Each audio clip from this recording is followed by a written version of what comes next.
Thank you so much for watching today's video. I really appreciate you tuning into my booktube channel. Today I'm talking to you about Magnolia by Kristi Cook. If you are someone interested in YA romance, this is a book that should probably cross your path at some point.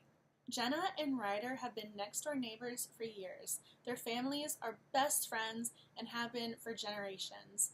According to family legend, back during the Civil War, Jemma's ancestor and Ryder's ancestor saved one another and have been friends ever since. The two families get along very well, and so Jemma and Ryder were always thought to be the ones that were going to unify the family trees. While their families were pushing them together, Jemma and Ryder didn't necessarily see it that way. Jemma more so than Ryder. Kristi Cook made this an anti-Romeo and Juliet story. Rather than have the two families trying to desperately keep these two individuals apart, they're trying to force them together in the most awkward scenarios imaginable. The families are pushing them together so often and have been for years. Jemma looks at Ryder with disgust at times rather than a potential boyfriend. I am not going to give away any spoilers, but there are a couple things I do want to talk about. I really appreciated the setting of this book. I'm from New England, and so it was fun for me to read about a Southern romance. The only things I know about the South are from what I've been told or what I have read or seen in movies over the years, so I really enjoyed the setting. At one point, Jemma and Ryder are outside during this huge storm, and Ryder's about to be bitten by a poisonous snake.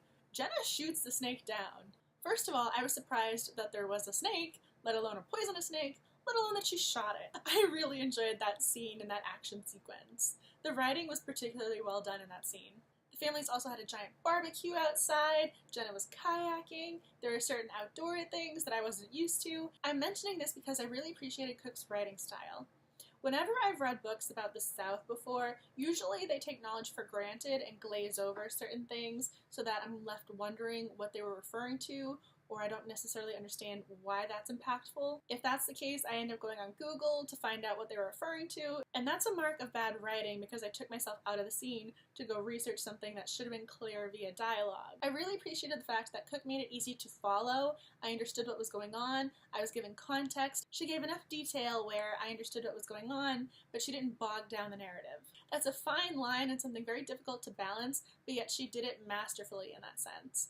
I loved the setting of this book. Cook also did something different in regards to how she broke the book down. Instead of having chapter headings, she had scene headings. She paid homage to her inspiration of Romeo and Juliet in that way. It's very rare that you see that in books because they know that they're not supposed to be plays.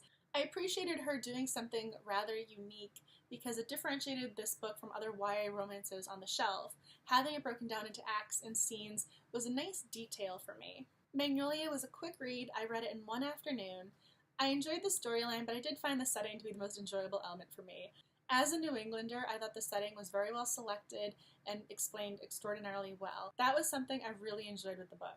If you have any recommendations on other YA romances that are probably lesser known but should be read, please comment down below. I would love to read them in the future. If you like this video, please give it a thumbs up. As always, thank you so much for watching and have a great reading day.